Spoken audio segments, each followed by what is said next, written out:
Hudson Curd.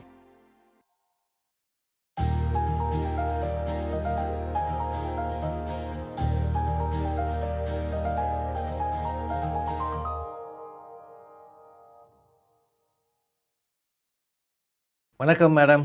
வணக்கம் sir. வணக்கம். புத்தாண்டு வாழ்த்துக்கள். புத்தாண்டு பொங்கல் வாழ்த்துக்கள். பொங்கல் வாழ்த்து. பொங்கலை விட்டுறாதீங்க, இன்னைக்கு உலகமே பொங்கல் கொண்டாடிட்டு இருக்கு. எங்கெங்கெல்லாமோ பொங்கல் வைக்கிறாங்க, எல்லாரும் வைக்கிறாங்க, விதவிதமான பொங்கல் வைக்கிறாங்க, ஆயிரக்கணக்கான பேர் வந்து பொங்கல் வைக்கிறாங்க. அதாவது எங்க ஆயிரக்கணக்கான பேர் வந்து பொங்கல் வைக்கிறாங்க, அதுக்கு பேர் அரசியல் பொங்கல். வீட்டு பொங்கல், கல்லூரி பொங்கல், பள்ளி பொங்கல், அப்புறம் ஊர் பொங்கல், கிராமத்து பொங்கல், நகரத்து பொங்கல், இது பத்தாக்குறைக்கு அரசியல் பொங்கல்னு ஒன்று வந்துருச்சு. அந்தந்த கட்சிகள் வந்து, ஏன்னா எலெக்ஷன் இயர் இல்லையா, அதனால எது பொங்கும் எது மங்கும்னு பார்க்கறதுக்காக ஆளாளுக்கு இது வரைக்கும் பொங்கல்னா என்னன்னே தெரியாதவங்க எல்லாம் பொங்கல் வைக்கிறாங்க. பொங்கல் திருநாள் வந்து தமிழ் நாட்டில் 2000 வருஷத்துக்கு முன்பே கொண்டாடப்பட்டதுன்றதுக்கான எவிடன்ஸ் நமக்கு இருக்குது சார். புறநானூற்றில் பாடல்கள் இருக்குது அதுக்காக. என்ன பாட்டு? ரொம்ப குறிப்பாக ஒரு பாடலில் அந்த தீம்பால், அதில் அன்றைக்கு விளைந்து அறுத்தெடுக்கப்பட்ட நெல்லை வந்து அதில் போட்டு பொங்க வச்சு எல்லாரோடும் சேர்ந்து வாழை இலையில் பரிமாறி சாப்பிட்டாங்க அப்படின்னே பொங்கலை பற்றின குறிப்பு இருக்குது. எனக்கு பயங்கர ஆச்சரியமாக இருந்ததுன்னா, இதில் கொடுத்துருக்குற அந்த ஃபைனர் டீட்டெயில்ஸ்லாம் இன்னி மட்டும் நாம் பயன்படுத்திக்கிட்டே இருக்கோம். அது அந்த பால் பொங்கி வர்றது, அதில் அன்றைக்கு அறுவடை செய்யப்பட்ட அந்த அரிசியை வந்து புழுக்கி அதை வந்து வாழை இலையில் பரிமாறி சாப்பிட்றோம். இல்லை கிட்டத்தட்ட எல்லா ஆஸ்பெக்டும் தொடருகிறது. இனிப்பு போட்டாங்களான்னு இருக்கா, தீம்பால் அப்படின்னு இருக்கு, அதனால இனிப்பு கலந்ததாக தான் இருக்க முடியும். அதனால சர்க்கரை பொங்கலுக்கு வந்து குறைந்தது 2000 வருஷமாவது நம்ம அதை செஞ்சுட்டு இருக்கோம் அப்படின்றது ரொம்ப மகிழ்ச்சியான ஒரு விஷயம். உணவை இனிப்பா மாற்றி அதை அந்த பேரில் ஒரு பண்டிகை கொண்டாடுறது உலகத்தில் அபூர்வமானது தான். ஏன்னா தமிழ் மக்களுக்கு இருக்கிற பாரம்பரியங்களை இதுவும் ஒரு அப்படி வேற ஏதாவது இருக்கான்னு எனக்கு தெரியல. ஒரு அந்த பண்டிகையின் போது செய்யப்படுகிற ஒரு பண்டத்தினுடைய பெயரையே அந்த பண்டிகைக்காக வைப்பது, அதாவது பொங்கி வருவது, அதுதானே பொங்கல் இல்லையா? அன்னைக்கு பால் பொங்கணும், அது மங்களத்தினுடைய அறிகுறி.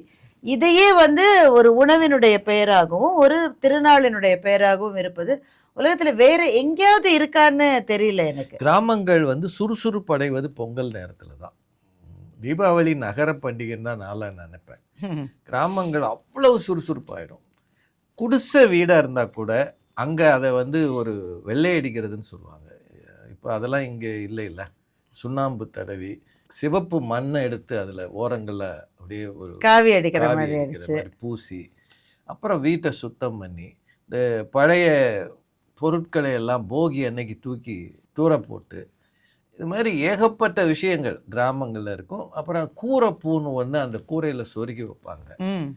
அது அப்பதான் வரும் இல்லை, பொங்கல் சமயத்தில் தான் அது மலரவே மலருது. குச்சி குச்சியாக இருக்கும், அதில் வெள்ளை வெள்ளையாக இருக்கும். அந்த கூரை பூவை சொருகி வச்சு முடிஞ்ச அளவு ஒரு புது துணி கட்டி, அப்புறம் இந்த பொங்கலுக்கு முன்னாடி கிராமங்களில் நான் பார்த்த காலத்தில் கூட்டு வண்டியில் நிறைய பானைகளை வச்சு கொண்டாந்து ஊருக்குள்ளே வச்சு விற்பாங்க. கிராமத்து பெண்கள் போய் அதை பானை வாங்குறது உங்களுக்குலாம் தெரியுமான்னு தெரியல. பானையை இப்படி பிடிச்சி பார்ப்பாங்க உள்ளுக்குள்ளே, அப்புறம் ஓரங்களை தட்டுவாங்க, டக் டக்குன்னு தட்டுவாங்க. அந்த தட்டுறதை வச்சு அது ஒழுங்காக சுட்ட பானையா ஏதாவது இருக்கான்னு தெரிஞ்சுப்பாங்க. நல்லா சுட்ட பானை, புது பானை, அதில் எங்கெங்கே இந்த கோலம் எல்லாம் போட்டு அந்த பானையில தான் பொங்கல் வைப்பாங்க. எப்பவுமே பொங்கல் புது பானை, புத்தரிசி, புது வெல்லம், இது மாதிரி எல்லாம் வச்சு பண்ணுவாங்க. இந்த 3 கல் வச்சு சூரியனுக்கு அந்த இதில் வச்சு அந்த விறகு அங்கதான் பொங்கும். இப்போ நம்ம குக்கரில் வைக்கிறவங்களுக்கு இதெல்லாம் தெரியாது.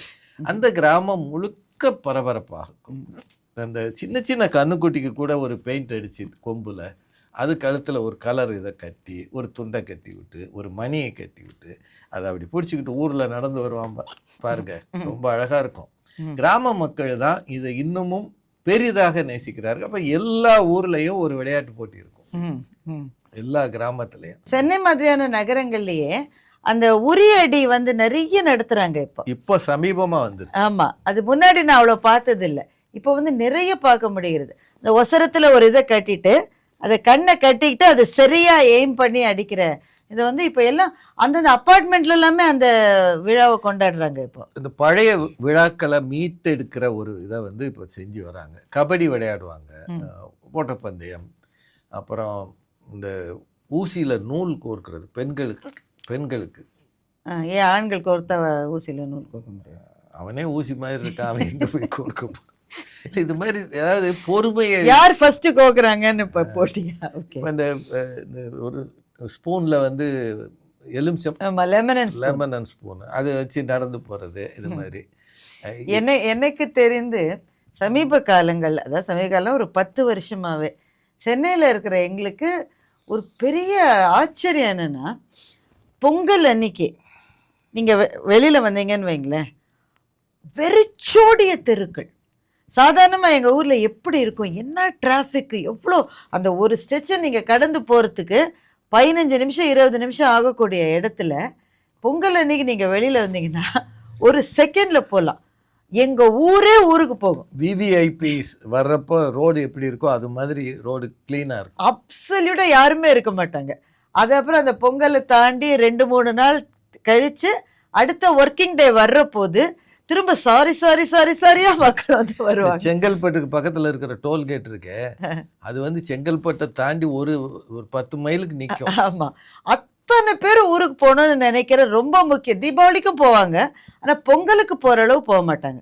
10 லட்சம் பேர் 15 லட்சம் பேர் ஒரு நகரத்திலிருந்து கிளம்பி அந்த ஒரு 2-3 நாட்களுக்குள் அத்தனை பேரும் அந்த நகரத்தை விட்டு போய் அதுக்கப்புறம் ஒரு 3-4 நாள் கழிச்சு அத்தனை 15 லட்சம் பேர் திரும்பி வருதுன்றது உலகத்துல ரொம்ப வியப்பான விஷயம்னு வந்து காணும் பொங்கல் வந்து சென்னையில ரொம்ப அதிகம். அது காணும் பொங்கல் வந்து சென்னை ஸ்பெஷல். அன்னைக்கு சென்னையிலேயே இருக்கிறவங்க பெரும்பாலும் மெரினாவுக்கு தான் போவாங்க.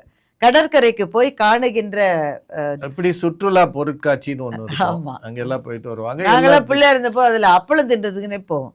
பெரிய அப்பளம் அங்கே விற்கும், டில்லி அப்பளம். அதுக்கு அது ரொம்ப பெருசாக இருந்தால் டில்லின்னு அர்த்தம். அந்த மாதிரி கிராமங்களில் இன்னும் அந்த பழைய இது இருக்குது. வாசலில் பூசணி பூ வைப்பாங்க, கோலம் வச்சு கொஞ்சம் சாணம் பிடிச்சி அதில் ஒரு பூசணி பூ வைப்பாங்க. அதை இந்த பாட்டு கூட இருக்க, வாசலிலே பூசணி பூ வச்சு விட்டானா அது வச்சா அந்த வீட்டில் திருமணத்துக்கு பொண்ணு இருக்குன்னு அர்த்தம்னு சொல்லுவாங்க. அப்படியா? ஆமாம். ஓ, இல்லை, சிம்பாலிக் ரெப்ரசன்டேஷன் இது மாதிரிலாம் இருக்கு. அந்த ஊரில் வந்து எப்படியும் ஊர் திருவிழாவாக அது மாறும். அங்கங்கே நாடகம், பட்டிமன்றம் தான். இப்போ விழான்னா பட்டிமன்றம், தொலைக்காட்சியில் பண்டிகை என்றால் பட்டிமன்றம் தானே அப்படின்னு ஆயிடுச்சு. பொங்கலில் இன்னும் ஒரு முக்கியமான விஷயம் என்னென்னா, இந்த நகரம் கிராமங்களுக்கு மாறி மாறி வந்து போகிற கூட்டங்கள், அந்த ஊரினுடைய அழகு மேம்படுவது, விவசாயத்துக்கு கொடுக்குற மரியாதை, அது ரொம்ப முக்கியம் தானே. விவசாயியை வேற யாருமே கண்டுக்கிறதே இல்லை. காளைகளுக்கு கொடுக்குற மரியாதை, கிராம தேவதைகளை வணங்குவது. ஒவ்வொரு ஊர்லேயும் கிராம தேவதை இருக்கும். கிராமத்தில் அங்கங்கே ஊர் எல்லச்சாமி இருக்கும், அங்கெல்லாம் போய் சாமி கும்பிட்றது. சின்ன சின்னதாக ஜல்லிக்கட்டு அங்கங்கே வைப்பாங்க. நீங்கள் உங்கள் ஊரில் அந்த ஜல்லிக்கட்டை வந்து முன்னாடி உட்காந்து நீங்கள் பார்த்துருக்கீங்களா? மதுரை இல்லையா? பயம். உண்மையை சொல்லணும்னா அதுக்கெல்லாம் இப்போ மதுரையை சுற்றி 2 ஊரில் ரொம்ப ரொம்ப ஃபேமஸ், அலங்காநல்லூர் ஒன்று, பாலமேடு ஒன்று, 2 பக்கம். என்ன சார், நீங்கள் எந்தெந்த நாட்டிலேருந்து உங்கள் ஊருக்கு ஜல்லிக்கட்டு பார்க்கறதுக்கு ஃபாரினர்ஸ் வந்து குவியறாங்க, நீங்கள் அங்கேயே இருக்கிறீங்க. அப்புறம் நான் பார்த்து அதுக்கான பல முறை கூப்பிட்டுருக்காங்க. ஏன்னா அந்த சுற்றுலாத்துறையிலேருந்து சொல்லுவாங்க வாங்கன்னு. நமக்கு என்னவோ அது வரைக்கும் அமையலை. டிவியில் பார்க்குற ஜல்லிக்கட்டு நல்லா இருக்கு. ஏன்னா அது உங்களுக்கு வேடிக்கை தெரியுமா, அந்த ஜல்லிக்கட்டு காளையை அடக்க போகிறவனை விட வேடிக்கை பார்க்குறவன் தான் நிறைய மாட்டுவான். அவன் எங்கேயாவது பார்த்துட்டு பின்னாடி வந்து குத்திடுமாரு. ஆனால் அதை இந்த கிராமத்து வீரம் அப்படின்றது இன்னும் இருக்கத்தானே செய்யுது. தமிழரின் வீரம்ன்றது அந்த ஊர்களில் நீங்கள் பார்த்தீங்கன்னா சின்ன குழந்தை கூட அந்த காளையை கையில் பிடிச்சின்னு போகிறத பார்க்கலாம். அதை தயார் பண்ணுறாரு. அது எனக்கு ரொம்ப ஆச்சரியமாக இருக்கும். அது வர ஆக்ரோஷத்தை பார்த்தா என்ன பயங்கரமாக இருக்குது. ஆனால் அந்த வீட்டில் யாராவது ஒரு பொண்ணு, சின்ன குழந்தை, அதுக்கிட்ட அந்த காளை வந்து பப்பி மாதிரி, நாய் வளர்க்குற மாதிரி ஒன்றுமே இல்லாம பின்னாடியே பண்ணாமல் அது கூட போகுது. அவங்க வீட்டில் வளர்க்குறவங்களுக்கு அது ஒரு பிள்ளை மாதிரி இருக்குது. அது ஊருக்கே அது ஒரு பெரிய மரியாதையாக இருக்குது. நான் அந்த காளைகளை தெய்வமாக நினைக்கிறவங்க நிறைய பேர் நிறைய இருக்காங்க. இருக்கிறாங்க. இன்னமும் அந்த கிராமங்களில் இருக்குது. அந்த பழைய விளையாட்டுகளை கொஞ்சமும் மறக்காமல் இந்த பொங்கல் பண்டிகை காலத்தில், இந்த பொங்கல் முடிஞ்சிருச்சுன்னு வைங்களேன், இந்த திருவிழா சீசனே முடிஞ்சிடும். ம். ஆமாங்க. அது தீபாவளிக்கு தொடங்குறது. அப்புறம் பாருங்க திருக்கார்த்திகை வரும். அப்புறம் கிறிஸ்மஸ், இது வைகுண்ட ஏகாதசி. இந்த டைம் அப்படியே வந்து பொங்கல் பொங்கலோட அது வந்து நிறைவு பெறும்.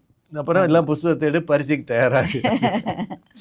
என்ன இந்த வருஷம் பொங்கலுக்கு சினிமாக்கள் வர்றதுல கொஞ்சம் இடைஞ்சல் ஆயிடுச்சு. எல்லா படமும் சென்சாரில் நிற்கிது. ஆனால் நாங்கள் எல்லாரும் சின்ன பிள்ளைகளாக இருக்கும்போது அந்த பொங்கல் சினிமாவுக்கு போகிறதுன்றது ஒரு ரொம்ப முக்கியமான விஷயம். அந்த அதிகாலையில் போய் தியேட்டரில் நின்று அந்த படம் ரிலீஸ் ஆன உடனே போய் உட்காந்து பார்க்குறது, அந்த அந்த தலைமுறையே போயிடுச்சு இல்லை. சினிமா பார்க்குற வேகமும் ஆர்வமும் எனக்கு என்ன தோணுச்சுன்னா, இந்த பொங்கல் மாதிரியான பண்டிகைகளில் அது ஒரு ஒரு திரும்பி வருதுன்னு தான் எனக்கு தோணுச்சு. இது வந்து தமிழருக்கான பண்டிகை, இது உலகம் முழுக்க இது தமிழர் திருநாளாக நம்ம கொண்டாடணுன்ற எண்ணங்கள் எல்லாம் கொஞ்சம் கொஞ்சமாக திரும்பி ஒரு மறுமலர்ச்சின்னு தான் எனக்கு தோணுது. நான் அதை வந்து ரொம்ப பாசிட்டிவாக தான் பார்க்குறேன். இப்போ நாங்கள்லாம் கல்லூரியில் படித்த போது அதுக்கு பிறகெல்லாம் நகரங்களில் பொங்கல் என்பது கொண்டாடப்படுவது பெரும்பாலும் நாங்கள் பார்த்ததே இல்லை. வீட்டில் ப்ரெஷர் குக்கரில் அந்த பொங்கலை வச்சுட்டு பாலை தனியாக பொங்க வச்சு அதை ரெண்டுத்தையும் கலந்து இப்படித்தான் செய்கிற வழக்கம் இருந்ததே மாறி இன்றைக்கு பெருநகரங்களில் கூட கூட்டு பொங்கல், அந்தந்த குடியிருப்புகளில் இருக்கிறவங்கெல்லாம் சேர்ந்து பொங்கல் வைக்கலாம், இந்த மாதிரியான விஷயங்கள் கல்லூரிகளில் வைக்கிறாங்க. பெண்கள் கல்லூரிகளில் வைக்கிறாங்க. பொங்கலை பெருசாக கொண்டாடுறாங்க. வெளிநாடுகளில் இருக்கிற தமிழர்கள், அமெரிக்கா மாதிரி, ஆஸ்திரேலியா மாதிரி எல்லா நாடுகள், சிங்கப்பூர், மலேசியா, அவங்க எல்லாரும் பொங்கல் பண்டிகை சிறப்பாக கொண்டாடுறாங்க. உங்களுக்கு ஞாபகம் இருக்கும், ஒரு 2-3 வருஷம் முன்னாடி சாக்ரமெண்டோன்ற ஊரில் அமெரிக்காவில் போய் பொங்கல் நம்ம கொண்டாடினோம். கடும் குளிர்ல ஒரு 50-100 பேர் பொங்கல் வச்சு அப்புறம் கோலம் போட்டிருந்தாங்க. அந்த கோலத்துக்கு நீங்க தான் எது சிறந்த கோலம்னு ஜட்ஜ் பண்ணி சொல்லுங்க. நாங்க குளிர்ல நமக்கு விரல நடுங்குது. எப்படி அந்த கோலம் போட்டாங்கன்னு தெரியல, அந்த குளிர்ல அவ்வளவு அழகா செஞ்சிருந்தாங்க. ஆனால் வெளிநாடுகளுக்கு போனவர்களுக்கும் பொங்கலை கொண்டாடுகிற ஆர்வமும் அந்த துடிப்பும் இருக்கு. நிறைய நிகழ்ச்சிகள்லாம் பண்றாங்க. அதனால பொங்கல் தமிழர்களின் அடையாளமாக இருக்கிறது. எனக்கு ஒரே ஒரு வேண்டுகோள் தான், அன்னைக்கு மட்டுமாவது வாட்ஸ்அப்பில் ஹாப்பி பொங்கல்னு ஆங்கிலத்தில் வாழ்த்து சொல்லாமல் பொங்கல் வாழ்த்துக்கள்னு தமிழ்லேயே சொன்னால் இன்னும் அது தமிழர் திருநாளுக்கு ஏற்ற மாதிரி இருக்கும்னு நான் நினைக்கிறேன். இன்னும் இனிப்பாகவும் இருக்கு.